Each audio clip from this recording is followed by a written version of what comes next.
Agora nós vamos entender um pouquinho mais sobre a fisioterapia pélvica, é isso mesmo. Hoje eu tenho aqui comigo a Ana Laura, nossa fisioterapeuta pélvica, e vai nos explicar tudo sobre esse universo, esses movimentos e tudo que acontece na fisioterapia pélvica. Bem-vinda ao nosso programa.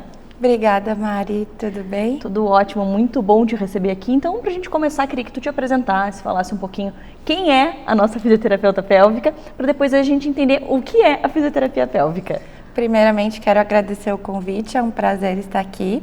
Eu acho esse projeto super bacana e eu acho que vai ser uma contribuição muito legal para as mamães, para quem estiver ouvindo a gente, vai contribuir muito. Então, vamos lá. A fisioterapia pélvica ficou muito conhecida por conta do escape do xixi. Então, todo mundo conhece a fisioterapia pélvica por conta disso. Mas ela vai muito além disso. E eu sempre gosto de levar para os meus pacientes no primeiro dia um modelinho que eu trouxe aqui para mostrar para vocês também, que seria para representar o que significa a fisioterapia pélvica, pensando um pouquinho mais no nosso corpo. Então, os meus pacientes já sabem que no dia da avaliação, a gente vai aprender primeiro o que é, para depois a gente poder tratar. Então, assim, o nosso corpo, ele é composto pela pelve, né? Então, a pelve, ela fica sempre na região central do corpo. Abaixo a gente tem os membros inferiores e acima a gente tem tronco e membros superiores. Então, a pelve é um ossinho que bastante gente conhece como bacia. Então, seria a nossa tradicional bacia. Então, é uma estrutura óssea e dentro dela a gente tem órgãos. Então, ela vai suportar vários órgãos e vai abrigar vários órgãos que ficam dentro dela. Então, dentro dela eu trouxe para mostrar para vocês. A gente tem mais na parte anterior a bexiga, então ela fica sempre anterior. Depois, na região mais medial, nas mulheres, o útero. E, por fim, na parte mais posterior, a gente tem a parte final do intestino. Então, todos esses três órgãos, eles ficam dentro da cavidade pélvica. Porém, para eles serem sustentados, a gente precisa como se fosse de um tapete, de um assoalho. E aí que entra o assoalho pélvico, que é uma camada muscular, então são musculaturas que ficam nessa região inferior e vão estar segurando todos esses três órgãos. Certo? A questão é, quando a gente entra para o mundo da fisioterapia pélvica, a gente não entende o que essa musculatura tem a ver com esses órgãos. Como ela suporta esses órgãos, qualquer sobrecarga ou qualquer disfunção nesses órgãos vai estar sobrecarregando a musculatura. Então, o nosso carro-chefe na fisioterapia é estar trabalhando e atuando nesses órgãos para, direta ou indiretamente, eles reproduzirem uma saúde intestinal, uma saúde urinária e uma saúde sexual. Então, isso tanto para crianças quanto para mulheres. Os homens também entram na fisioterapia pélvica, mas no meu caso, o meu público seria o público feminino e também as crianças. A fisioterapia pélvica, além dessa parte que você falou, de ficar conhecida pela questão do escape do xixi, ela é muito conhecida, muito falada. Gestação. Estou grávida, primeira coisa que o obstetra já se você puder fazer fisioterapia pélvica. E hoje, entendendo essa parte do tapetinho e vendo o útero ali em cima, o porquê disso? Porque o útero vai crescer e vai empurrar. Exato. Então, o tapete precisa estar forte, bem esticadinho para segurar. Exato. E é por isso que muitas gestantes têm sintomas urinários e evacuatórios, porque o aumento do tamanho do útero e o peso em cima dessa camada muscular também sobrecarrega tanto a parte anterior, que é a bexiga, quanto a parte posterior, que é a parte final do intestino. Claro. Então, chega muito comum as mamães terem muitas queixas, tanto da bexiga quanto do intestino. Olha só, e a gente vendo com os elementos que você trouxe, fica muito mais fácil de imaginar. E daí, então, assim, quando a gente pensa nesse tapetinho que ele precisa estar fortalecido, o que acontece para que haja esse fortalecimento? O que você propõe nas sessões? Como é que funciona? Então, a fisioterapia pélvica, ela leva o lema da fisioterapia, que é trabalhar a questão muscular. Então, igual a gente trabalha o músculo do braço, da perna, a gente trabalha a musculatura íntima. Mas uma questão que é bem importante pontuar, Mari, é que as pessoas se preocupam muito com o fortalecimento, mas a gente busca muito também o relaxamento. principalmente pensando nas gestantes, aquelas gestantes que vão entrar num trabalho de parto, que querem um parto também natural, né, via vaginal, parto normal, elas precisam também saber relaxar essa musculatura. Então a gente vai fazer exercícios tanto para fortalecer quanto para relaxar. E aí a gente entra também em coisas mais específicas, como por exemplo, coordenação da musculatura, ativação da musculatura. Como é uma musculatura que assim, a gente dificilmente vai atrás de investigar e de tirar um tempo mesmo para trabalhar essa musculatura, tem gente que não mexe essa musculatura. Então é como se a musculatura estivesse dormindo. Então a fisioterapia pélvica faz todo esse acordar da musculatura para depois entrar com o fortalecimento. Ele é uma chavinha dentro de todos os outros aspectos que a gente trabalha. Que bacana. E uma dúvida que sempre surge lá no Minuto Mamãe e Bebê é: eu quero um parto cesárea. Eu devo fazer fisioterapia pélvica? Qual a resposta? Deve. Então, muitas gestantes chegam pra gente com a ideia de fazer parto normal. As que têm ideia de fazer cesárea acabam ficando mais afastadas. Porque elas têm essa ideia mesmo de que, se não vai sair pelo canal vaginal, não precisaria, então, fazer a fisioterapia pélvica. Mas isso vai muito além, porque 9 meses com o peso do bebê ali sobre o assoalho pélvico, sobre todos esses órgãos, vai sobrecarregar a musculatura, independente de ter parto via vaginal ou parto cesariana.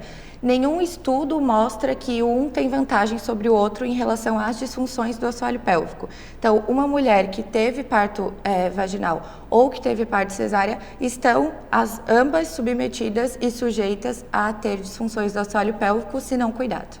E depois, quando a gente pensa num pós-parto, tanto um parto normal quanto um parto cesárea, essa relação com a perda de xixi, ela tem ligação até justamente, não fiz uma fisioterapia pélvica, não fortaleci, por isso estou perdendo xixi?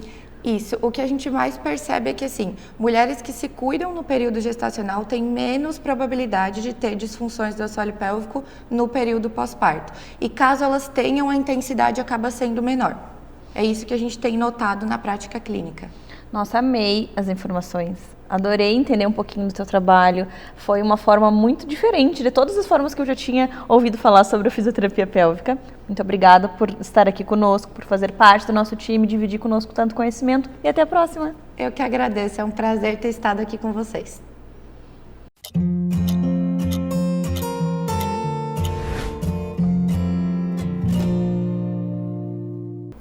Agora nós vamos falar sobre Newborn, o ensaio mais fofinho que existe. Com a nossa fotógrafa, a Michele Bri, nossa fotógrafa oficial do Minuto Mamãe e Bebê e também da minha vida. Mi, bem-vindo ao nosso programa. Obrigada. Muito bom ter você aqui. Eu sempre vou no estúdio, ou você vai nos nossos eventos, e hoje ter você aqui para poder falar um pouquinho do seu trabalho é muito gratificante. E eu queria que você começasse apresentando para nós, a Michele, quem é essa fotógrafa, a fotógrafa oficial do Minuto Mamãe e Bebê. Então, meu nome é Michele Brie Zemeister, mas para facilitar, Michele Brie. Eu sou fotógrafa há 10 anos já. Desde o começo eu decidi me especializar em bebês, em recém-nascido mais especificamente, e trabalho também com gestantes e até o acompanhamento de bebê. E quando a gente pensa no ensaio Newborn, o que é esse ensaio? Então, é o registro dos primeiros dias, é aquele tempo, é a sessão que a gente diz que corre contra o tempo, porque é um tempo muito curto, de 6 a 15 dias de vida do bebê. E é um ensaio que acontece somente no estúdio, pode acontecer em casa? Como é que tu estabelece essas decisões? Como que é feito com as mamães?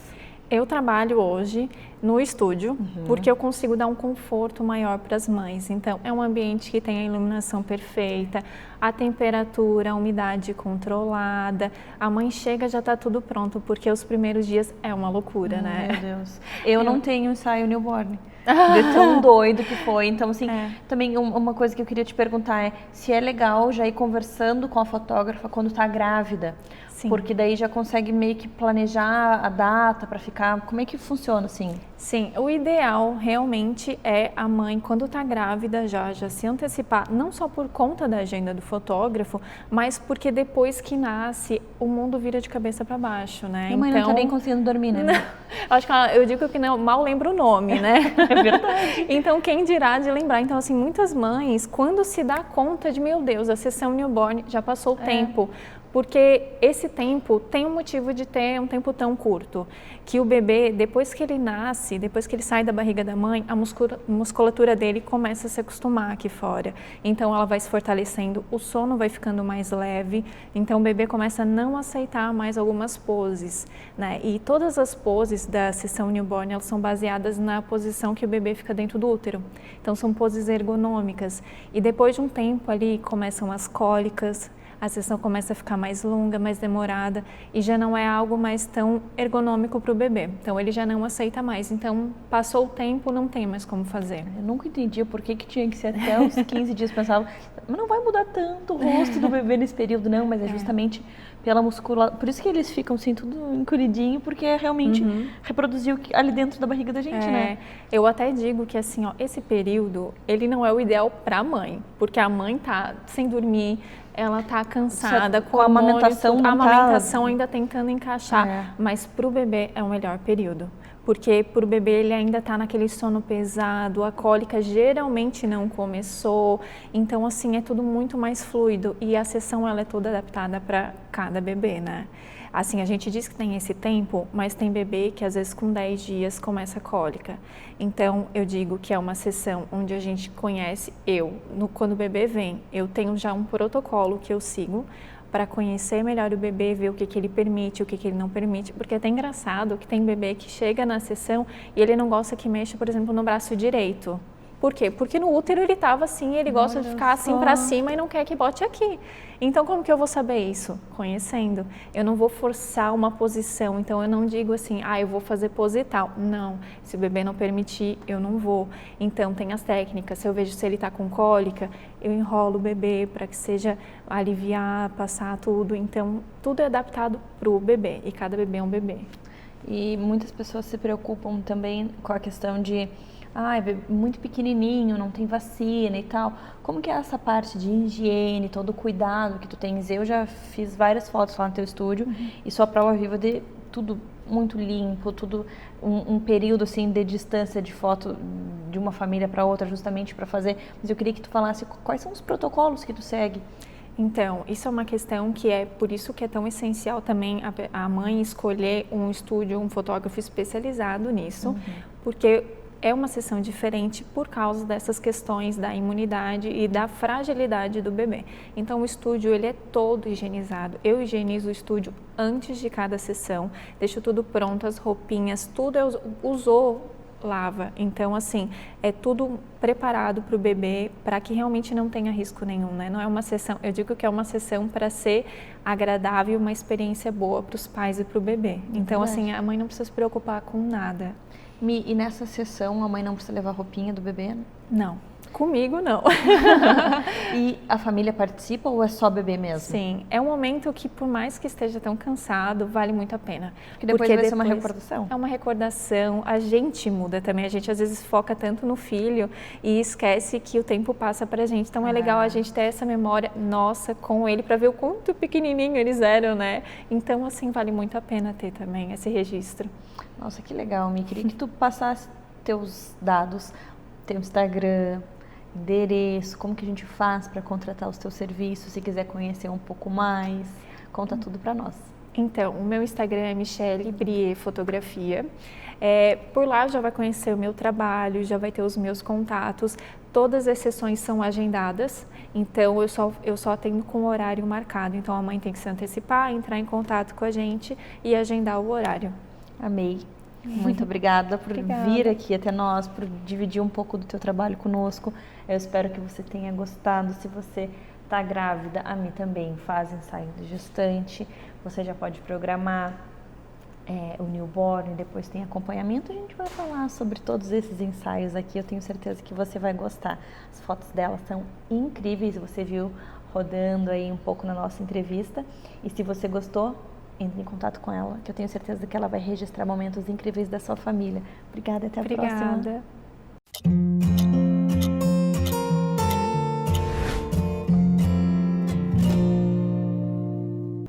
As aulas já vão começar e agora a gente vai falar sobre um assunto muito importante que está relacionado com as mochilas.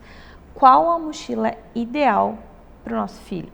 Quem vai nos ajudar a entender e explicar um pouquinho sobre esse assunto para nós é a doutora Maike, ortopedista pediátrica do Minuto Mamãe e Bebê. Bem-vinda novamente. Obrigada. Então fala para nós sobre as mochilas. Então, o que a gente precisa entender? Quando a gente volta às aulas, sempre naquela primeira semana, a gente vê aquelas cenas, às vezes, que a mochila que é quase do tamanho da criança, aquela mochila que a criança vai arrastando e tal. Então, sempre é um assunto que gera dúvidas. A mochila ideal mesmo, é aquela de rodinha, que ela vai puxando. Mas a gente sabe que nem toda criança, e as pequenininhas até aceitam, mas os mais velhos não gostam muito. Então a gente sempre fala, eu sempre converso com os pais que o ideal é que a escola ofereça um espaço para guardar alguns materiais e ela só leve para casa aquilo que ela for usar como tarefa. Como a gente sabe que nem todos os lugares conseguem fazer isso, nem todos os lugares têm a estrutura, a gente tem algumas orientações. Então, geralmente o principal é o tamanho da mochila, que é pegar a mochila das costas sempre com a alça larga, que ela fique bem confortável no ombro, que não marque o ombro. Então, quanto mais a alça que seja bem da largura do ombro da criança, assim, mais ou menos. Que ela seja bem justa ao corpo, não fique pendurado com aquela alça longa, que a mochila fique batendo no bumbum da criança. O ideal é a gente pegar a cintura da criança e analisar em torno de 5 centímetros para baixo da linha da cintura. Então, a linha da cintura é aqui, né? Então, geralmente, um pouquinho 5 centímetros para baixo da linha da cintura é mais ou menos onde a mochila tem que terminar. E ela bem firme no corpo, para que o corpo, o tórax consiga dar conta do peso como um todo.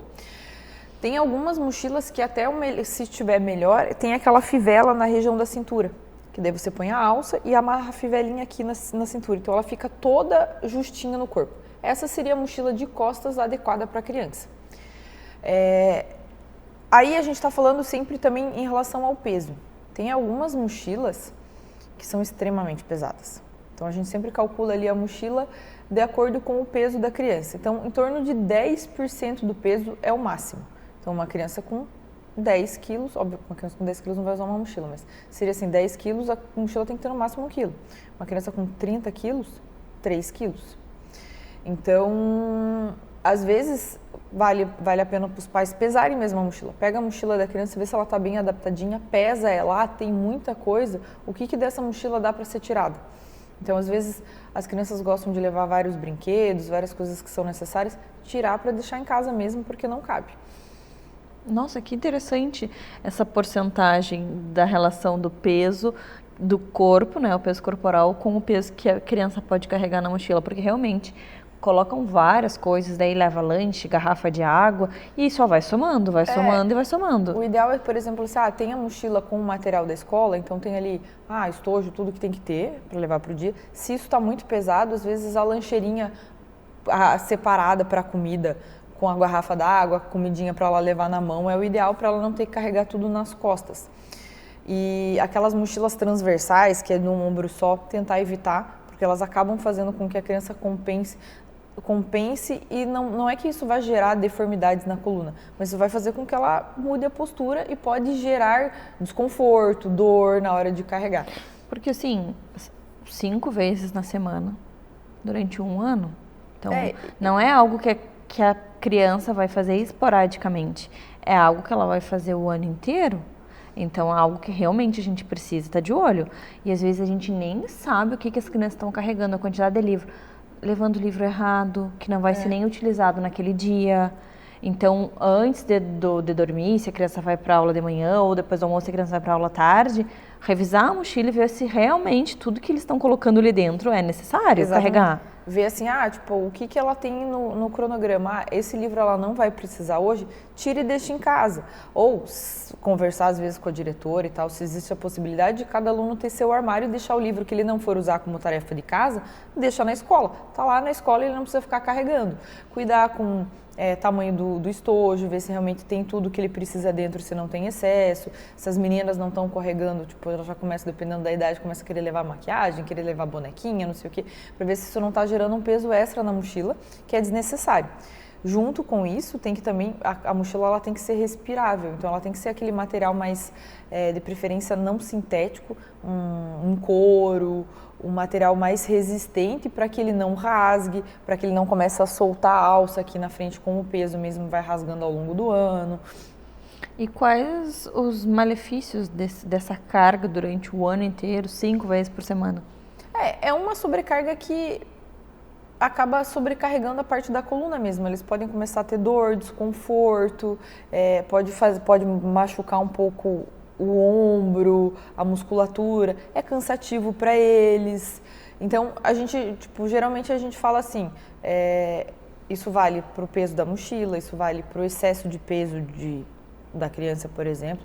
Eu lembro que quando eu trabalhava com adultos, eu sempre conversava, falei, tem ali um carro ele está apto para carregar, sei lá, X quilos. Se você, durante um ano inteiro, botar 2 vezes X, o pneu do carro vai gastar mais rápido, o motor vai trabalhar mais, ele vai sofrer um pouco mais. Isso vale para o nosso corpo também, a gente tem uma determinada porcentagem de peso para carregar e se a gente exagera nisso, a gente vai acabar pagando preço com dor, com desconforto, com desgaste. Obviamente que na criança a gente não fala tanto de desgaste das articulações, mas isso gera uma sobrecarga que ela não está acostumada a fazer e ela pode chegar em casa com dor, com desconforto.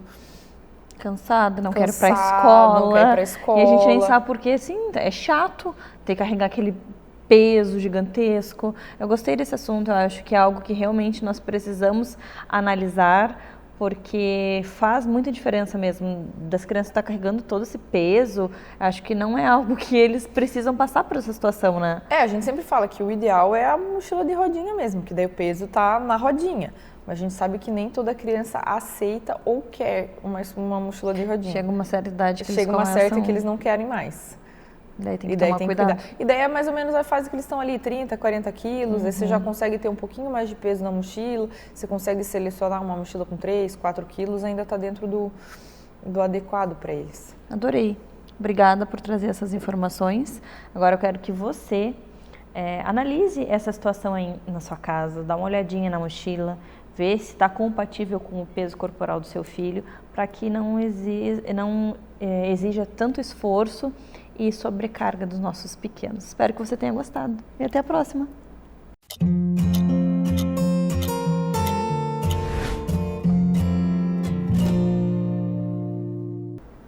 Agora nós vamos falar sobre o uso de telas. Como é que foi aí nas férias? As crianças usaram muito celular, tablet, ficaram muito tempo na frente da televisão? Quem vai falar para nós um pouquinho sobre o que é permitido, o que faz mal, o que é prejudicial, é a nossa oftalmologista pediátrica, a doutora Thaís. Bem-vinda novamente. Obrigada. Então fala para nós um pouquinho do que assusta, do que está ok, que pode afetar, assim, se as crianças passam do limite na frente das telas. Então, é o seguinte, hoje a gente sabe que as nossas gerações aí mais novas, elas têm muito acesso a telas. E a gente tem visto que tem acontecido, né, com os olhos, coisas que antes não tinham tanto ou até não existiam, né? Por exemplo, a gente tem um índice muito maior de míopes do que a gente tinha antes e isso está diretamente relacionado ao uso das telas. Então, até a gente tem estimativa que para 2030 metade da população brasileira já vai ser míope. E muito disso é por conta das crianças que estão ficando míopes cada vez mais novas. A gente tem também as crianças tendo muito mais queixa de dor de cabeça, de cansaço, de dor nos olhos, de sensação de ressecamento nos olhos, tudo isso por conta do uso das telas, porque quando a gente usa telas, principalmente as mais próximas, a gente precisa forçar mais para focar, porque a gente tem que, o nosso músculo de dentro do olho, ele tem que fazer o trabalho de foco de uma forma dobrada em relação a uma folha de papel, por exemplo. porque a gente precisa focar para aquela distância e a gente precisa também unir os pontinhos de luz, porque as telas elas são formadas, né, de vários pontinhos de luz que daí formam a imagem. E por isso que a gente daí precisa fazer um trabalho de foco que é maior do que se a gente fosse ver um objeto normal, uma folha de papel. Então isso também gera um cansaço extra, né, para os olhos. E a gente tem também uma outra coisa que antes não existia, que era estrabismo relacionado ao uso de eletrônicos. Que quando principalmente os portáteis, né, o celular, o tablet, a gente fica com a tela muito próximo e a nossa musculatura de dentro do olho, ela fica ali numa posição que é uma posição de convergência ali, né, que daí a gente coloca os olhinhos ali mais para dentro para conseguir focar para perto, e essa musculatura ela é exigida tanto que ela acaba dando uma cãibra ali, ela não consegue se mexer como era antes, pode causar algumas contraturas musculares e isso pode fazer desenvolver um estrabismo por conta dos eletrônicos. Então, por conta de tudo isso, a gente hoje tem orientado mais, né, os pais principalmente, com relação às recomendações que a gente tem com o uso de telas para cada idade. E cada idade tem quanto menor a criança, mais pode ter alterações dos olhos por conta da tela. Então, por isso que quanto menor é a criança, menor é o recomendado de exposição, tá? Então, para resumir, né, a Sociedade Brasileira de Pediatria hoje ela recomenda que crianças até 2 anos não sejam expostas a nenhum tipo de tela, nem celular, nem tablet, nem computador, nem TV, tá? Porque daí qualquer um desses eletroportáteis pode causar alteração nos olhinhos, até os 2 anos. Depois dos 2 anos até os 5 anos de idade, recomendado é no máximo 1 hora por dia, tá? E dos 5 aos 10 anos, 2 horas por dia, e dos 10 anos até os 18, 3 horas por dia. E de preferência, quando tem essa exposição, fazer exposição com pausas. Então, tem até a regrinha do 20-20-20, que é a cada 20 minutos você parar 20 segundos e olhar para uma distância de 20 metros, de 20 pés, desculpa, que seria 6 metros, né? É você olhar para longe. Que daí isso faria com que o olhinho também descansasse por aquele período e daí conseguisse relaxar um pouquinho e não ter tantas alterações por conta disso. Eu costumo falar assim, cada meia hora, já que é horário cheio, né? Meia hora faz uma pausinha de 1 minuto, descansa, vai tomar uma água, vai ao banheiro, que isso já ajuda bastante.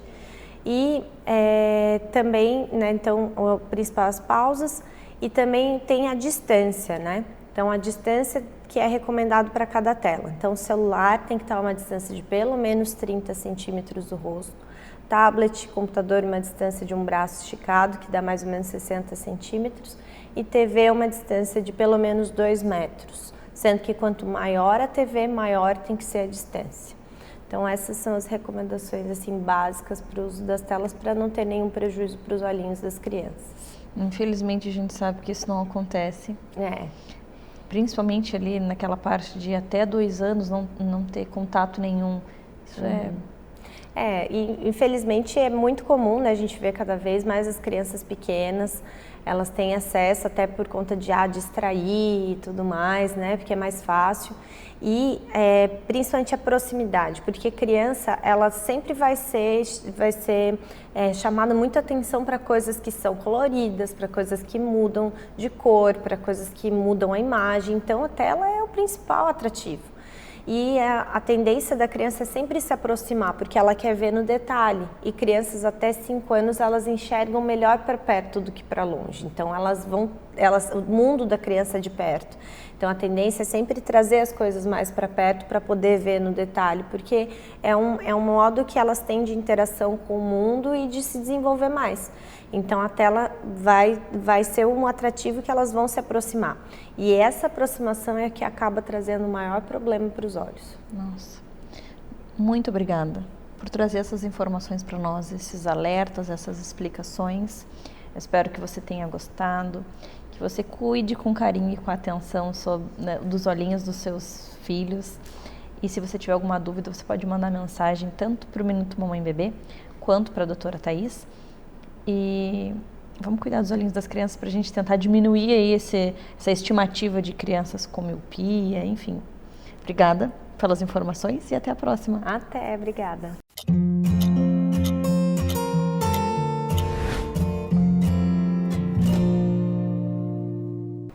O verão chegou e com ele as doenças de pele. Hoje nós vamos falar sobre impetigo com a nossa pediatra, a doutora Andressa. Bem-vinda novamente. Muito obrigada. Saem as doenças de inverno, vêm as doenças de verão. Então, quando a gente pensa em verão, realmente a pele é algo que afeta bastante as crianças, né, doutora? Com certeza, nós temos várias doenças que vão afetar a pele da criança nesse período. E a praia, né, o contato, né, ali na areia, propicia ter mais infecções de pele também, né? E aí, quando a gente pensa em impetigo, o que a gente pode ajudar as mães a entenderem quais os sintomas, a diferença, porque tem tantas alergias, às vezes tem aquelas bolinhas do calor e daí a gente já confunde tudo, mistura tudo. É verdade. Então, assim, o impetigo ela é uma doença causada por uma bactéria de pele, tá? Então, a primeira coisa que a gente precisa lembrar é que normalmente a criança com impetigo, ela vai começar com uma feridinha na pele que parece uma picada de mosquito. Parece. Aí essa ferida, ela vai abrir, vai ficar uma coisa maior e ela começa a espalhar pelo corpo. Quanto mais a criança coçar e colocar a mão em outras partes do corpo, mais espalhado fica. Onde é muito comum aparecer as lesões de impetigo? Região do nariz, muito comum, nos braços, nas pernas, né? E principalmente as áreas de mais contato e onde a criança alcança mais para coçar.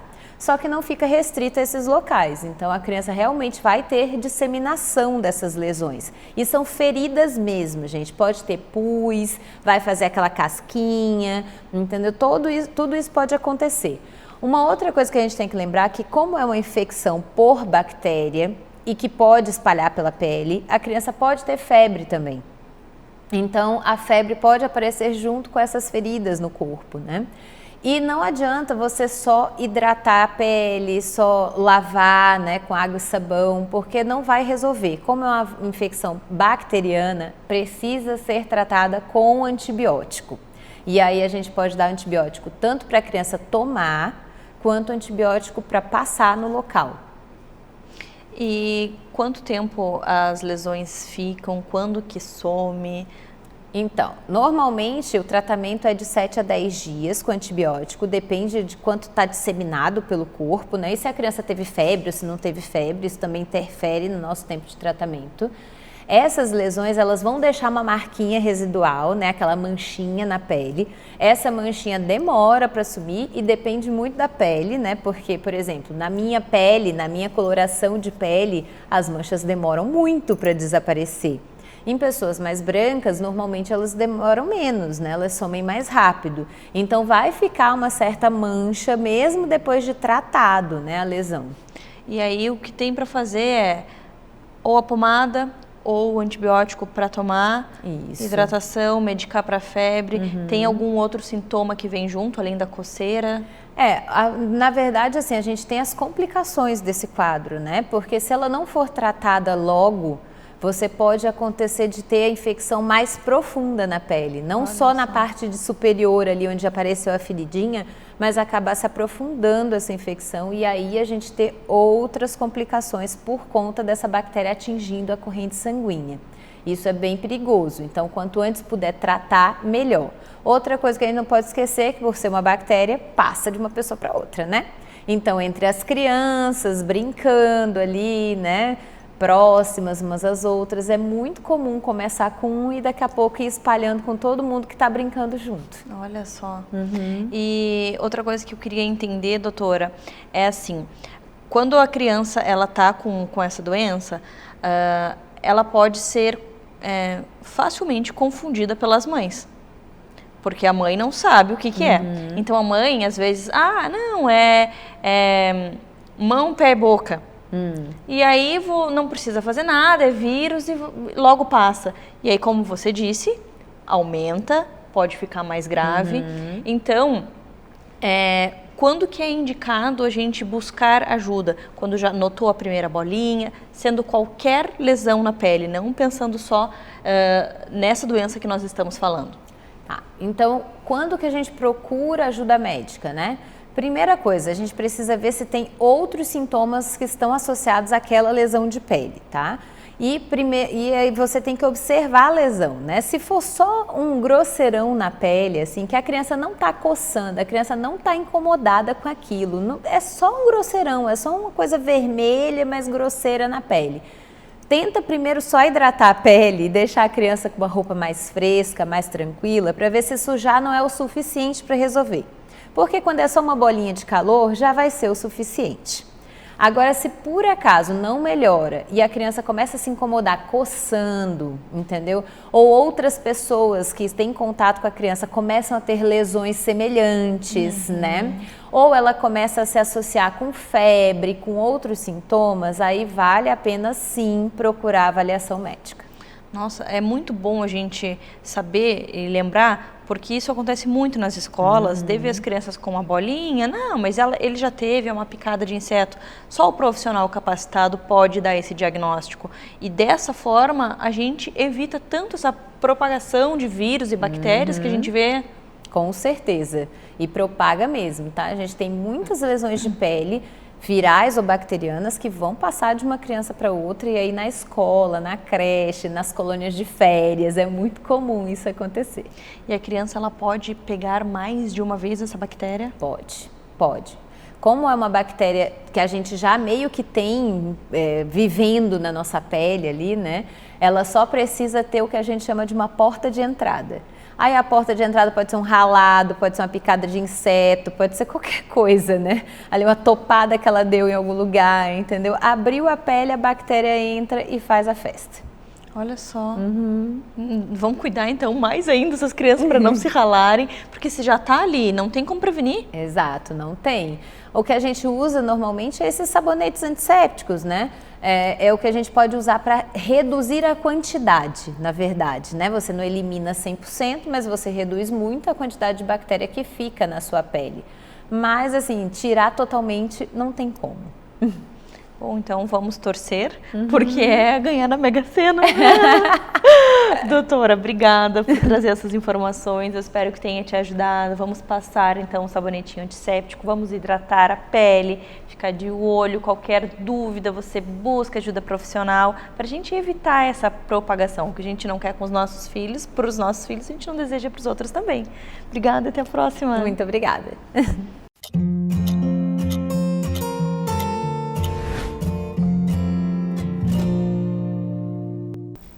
Vamos falar sobre acidentes com produtos de limpeza. Isso mesmo, acontece bastante.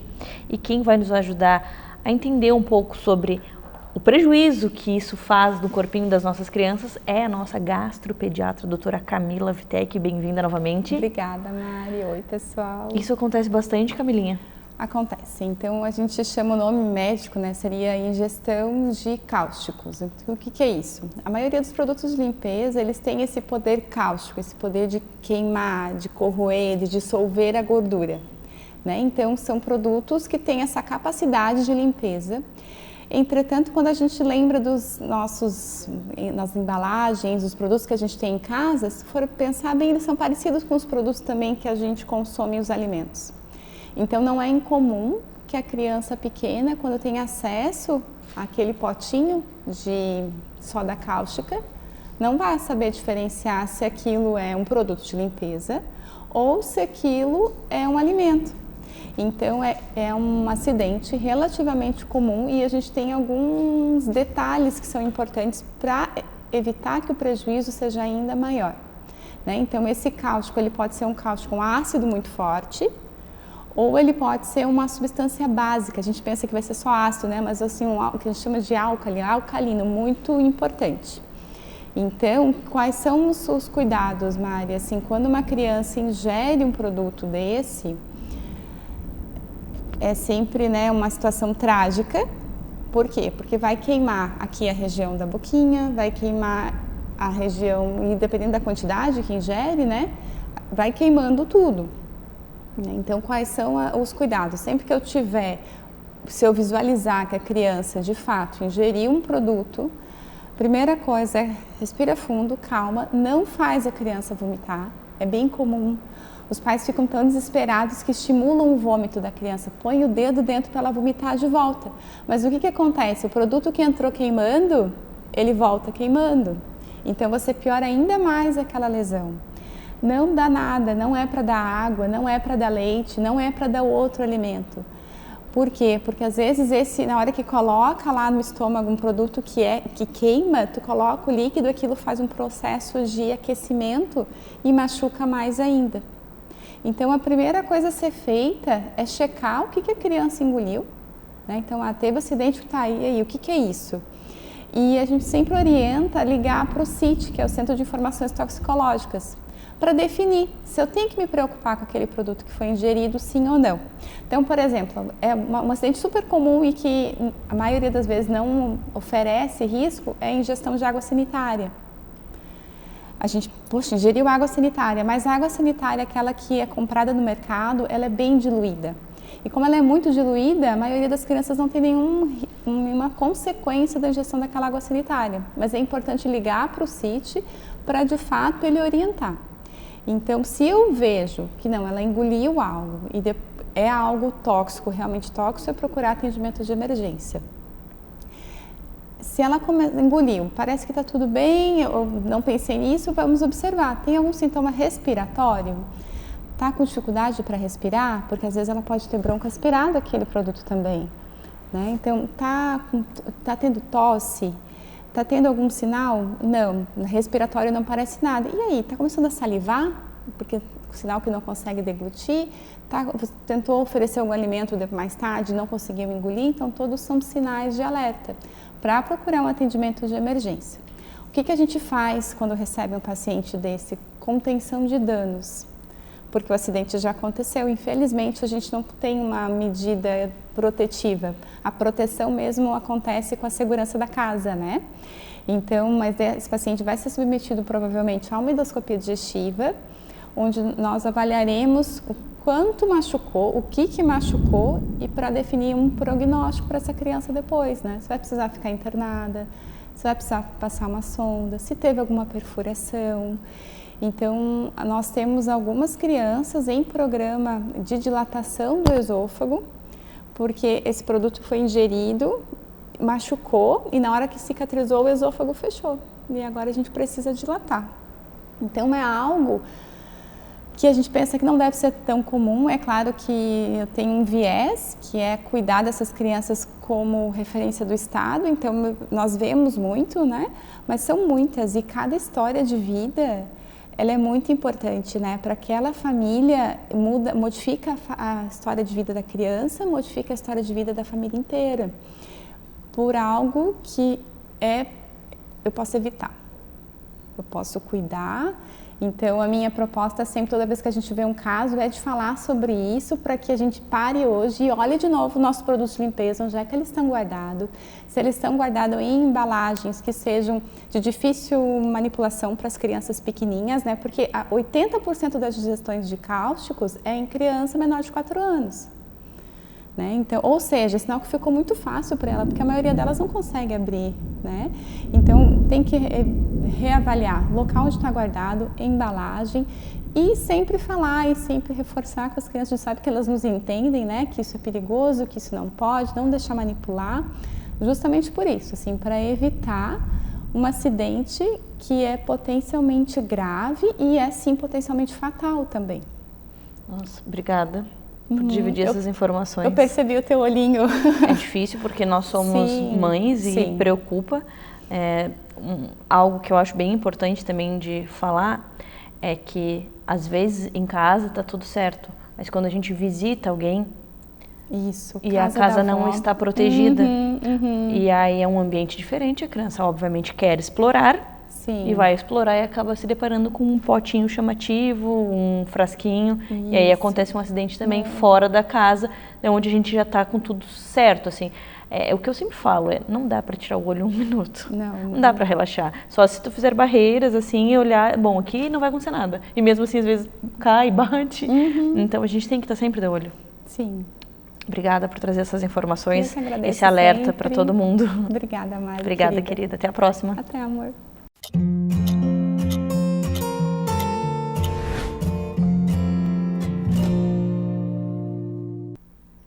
Você já deve ter ouvido falar em tummy time. Mas será que você sabe tudo o que precisa saber sobre esse assunto? Agora a gente vai conversar com a Jéssica, que é nossa osteopata. Bem-vinda novamente ao nosso programa. Obrigada, é um prazer estar aqui. A gente fala muito sobre tummy time, mas às vezes parece que fica meio vazio, né? Então vamos falar mesmo, entender o que é, a importância, o quanto isso pode mudar e ajudar a vida de uma criança. Pois é, realmente muito se fala e ainda às vezes pouco se sabe sobre o tummy time, né? Tummy time é aquele tempo que o bebê precisa e deve passar de barriguinha para baixo, né? É uma posição extremamente importante para o desenvolvimento do bebê, né? E acho que a principal dúvida é desde quando que eu posso colocar, né? Quando que eu posso colocar? Então, a gente recomenda que deixe o bebê de barriga para baixo desde o primeiro dia de vida. Óbvio, se ele não tiver nenhuma patologia, né, nenhuma disfunção envolvida. Então, um refluxo, né, é importante, enfim. E aí, tentar entender, interpretar esse bebê quando ele fica de barriga para baixo. Quando ele chorar, a gente entende que ele não está gostando, que cansou, né? Então, precisa tirar, revezar. Então, é importante ressaltar que esse desenvolvimento, ele é totalmente dependente de colocar esse bebê de barriga para baixo. E assim, às vezes a gente fica tentando forçar o bebê, mas é isso que você falou, assim, tem que ter um certo respeito, porque às vezes está incomodando a criança também, ela não quer mais ficar, acaba caindo, se batendo. E qual é a forma correta de fazer, assim, para que muitas pessoas, ele não segura o pescocinho ainda, ele cai, tem medo de machucar, então como que a gente pode fazer com segurança? Tem várias formas que a gente pode aplicar essa técnica, né, assim, esse posicionamento. Posso colocar num tatame, no chão, posso colocar de barriguinha para baixo na cama mesmo. Se o bebê tem muita dificuldade e essa cabeça realmente ele não consegue sustentar, a gente pode colocar uma almofadinha, fazer um rolinho e apoiar embaixo dos bracinhos dele, sobre o peito, né, com os bracinhos passados para frente, para que ele fique mais elevado e facilite. Né? Eu posso colocar ele deitado sobre o peito, né? Então o pai ou a mamãe deita de barriga para cima e faz esse posicionamento dele de barriga para baixo, conversar, isso vai incentivar que o bebê levante a cabeça. Posso colocar ele no colo também, então quando a gente coloca o bebê de barriguinha para baixo, apoiando a cabecinha no nosso antebraço, ele também tem essa oportunidade de levantar a cabeça e quando ele cansa, ele apoia a cabeça e descansa, né? Então fica mais fácil. Né? E o que eu gosto de sempre incentivar é de deixar esse momento interativo, porque às vezes nem sempre o bebê vai gostar de ser deixado no chão, né, de barriguinha para baixo. Então a gente precisa interagir com ele, às vezes deitar junto com ele, cantar, mostrar um brinquedo diferente, para que ele aguente um pouquinho mais, né? E saber a hora de tirar. Existem casos que daí é onde a osteopatia entra muito bem, é que esse bebê existem tensões nessa região do pescoço e aí ele realmente não consegue ficar por conta dessas tensões. E aí a osteopatia entra para poder tratar, né, essas tensões, soltar esse pescocinho e aí sim fazer com que ele consiga apoiar os braços para frente, que é a base que ele vai utilizar para conseguir levantar o pescoço. Como é importante a gente fazer o que é dito, porque a gente pensa, o pediatra mandou fazer o tummy time, mas não gosta, não vou fazer.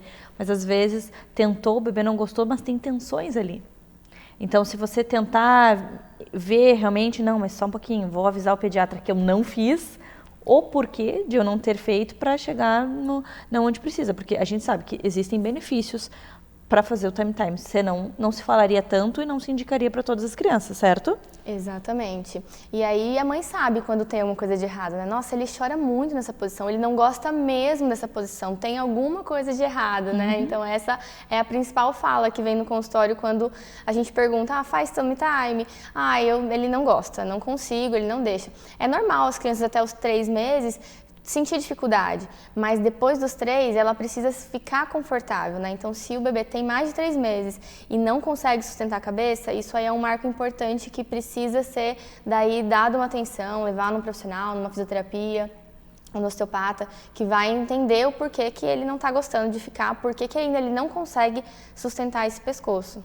E até que idade a gente tem que fazer o tummy time, a gente tem que colocar o bebê ali? Vai chegar um momento ali, por volta dos 6 meses, em que eles mesmos vão se colocar nessa posição e não vão gostar mais de ficar de barriga para cima. Porque essa posição de barriga para baixo é a que eles vão usar para se movimentar, para se locomover, para rastejar, né, para engatinhar. Então, o mundo é melhor sendo visto de barriga para baixo. Então, quando eles ganham essa sustentação, que isso precisa acontecer até os 3 meses, né? Ali com 4 meses até os 6, eles vão praticamente se colocar já automaticamente nessa posição, porque é uma posição que eles vão se desenvolver, né? Que eles vão ganhar habilidades. Então é bem importante a gente ter essa informação, porque caso isso não esteja acontecendo, a gente precisa de uma ajuda profissional para ver o que está acontecendo, né? Exatamente. E aí como que a osteopatia pode mudar, né, essa dificuldade da criança, como você falou, tensões ali, você vai fazer movimentos e essa criança que não conseguia ficar no tummy time passará a conseguir, e aí vem todo o processo de desenvolvimento que precisa através do tummy time. Isso aí, não é só o incentivo, né? O incentivo, ele tá com a mãozinha para trás, então coloca um objeto na frente para ele alcançar. Mas ele está com algo bloqueando ele, então ele vai ficar estressado porque ele não sustenta a cabeça, ele quer pegar o brinquedo e não consegue, né? Então primeiro, antes de começar os estímulos, é soltar essa musculatura, soltar esses movimentos para que depois, assim, faça valer o estímulo que a mãe está fazendo, que a fisioterapia está fazendo. Nossa, adorei. Bem como você disse, muito se fala sobre, mas pouco se sabe. E agora sim, a gente fica com as informações certinhas e isso é muito bom. Obrigada por dividir conosco tantas informações. Obrigada. Se você gostou, se você quer saber mais, se você está grávida ou tem um bebê nessa faixa etária, entra lá no Minuto Mamãe Bebê, procura a nossa osteopata Jéssica. Eu tenho certeza que você vai encontrar lá no Instagram dela muitas informações e caso precise tirar alguma dúvida, manda direto para ela a mensagem que ela vai te ajudar. Né, Jéssica? Isso aí, pode contar comigo. Obrigada, até a próxima. Obrigada, até.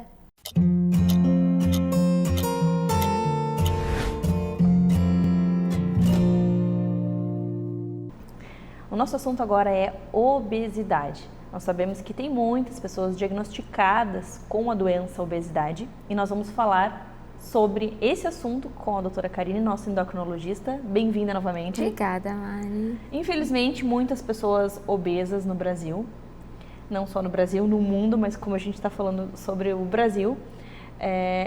Por que esse aumento de pessoas obesas? Quais os perigos que vêm junto com a obesidade? Porque sabemos que está longe de ser só estética, né?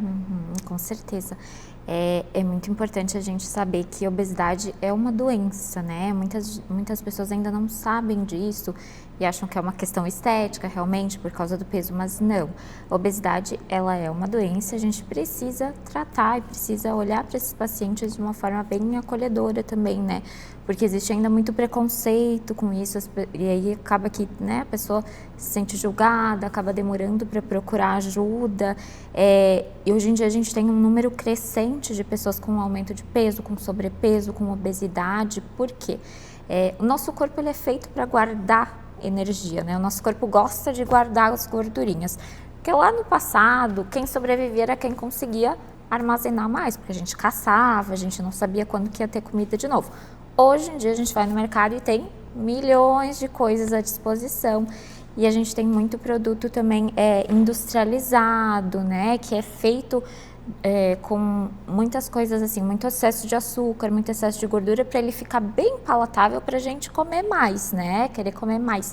E aí, com toda a mudança, assim, do nosso dia a dia, da nossa rotina, a gente acabou ficando mais sedentário, comendo mais coisas industrializadas. E isso acaba aumentando muito o ganho de peso. E aí, resulta nessa grande proporção de pacientes com sobrepeso e obesidade que a gente tem hoje em dia. O que eu noto também é que tem algumas pessoas que falam, sou gordinha, sou feliz assim, não quero me enquadrar no que a internet posta, enfim. Só que ok que a pessoa se goste, que a pessoa seja feliz, porém existe a parte da saúde. Será que toda pessoa que está acima do peso, ela está com as taxas ok? Ela está conseguindo praticar alguma atividade física? Ela está dormindo bem? Eu acho que é mais para esse lado, não só por, eu não preciso ser magrinha, toda definida, sem celulite. É muito voltado para a saúde e não para a estética, certo? Isso, exatamente. Então, eu acho que é muito importante a gente aceitar, também se aceitar o corpo, ser feliz com o nosso corpo, mas a gente buscar ser saudável também, né? Então, assim, a questão do excesso de gordura corporal, ela traz riscos de diabetes, pressão alta, doenças do coração, né? Então a gente precisa ter um cuidado muito voltado para a saúde nesse quesito, né? Então controlar, assim, se tá com o peso controlado, se tá com uma alimentação balanceada, com uma atividade, fazendo atividade física, que é muito importante, né? Sono em dia, tomar bastante água, né? Intestino funcionando bem, com os exames normais, ok, mas isso tem que ser um cuidado amplo, assim, da saúde, né? Não é só uma questão do peso, daquele número lá da balança, né? Que as pessoas valorizam tanto. É uma questão de todos esses hábitos e avaliação da composição corporal, né? Porque um excesso de gordura corporal vai trazer esse risco, né? E falta de músculo também. Por isso que entra a atividade física, que é tão importante na nossa vida. É exatamente isso. E quando a gente pensa na obesidade, a gente fala bastante sobre aquele trabalho multidisciplinar, onde entra nutricionista, educador físico, endocrinologista. Eu acho que quando a gente tem esse olhar global, nós obtemos resultados melhores, né, doutora? Com certeza, porque é muita coisa que interfere no nosso peso, né? Então a gente precisa de ajuda de todos os lados, assim. Acho que um nutricionista é muito importante, né? Porque às vezes a gente não tem muita noção do quanto que a gente precisa de nutrientes.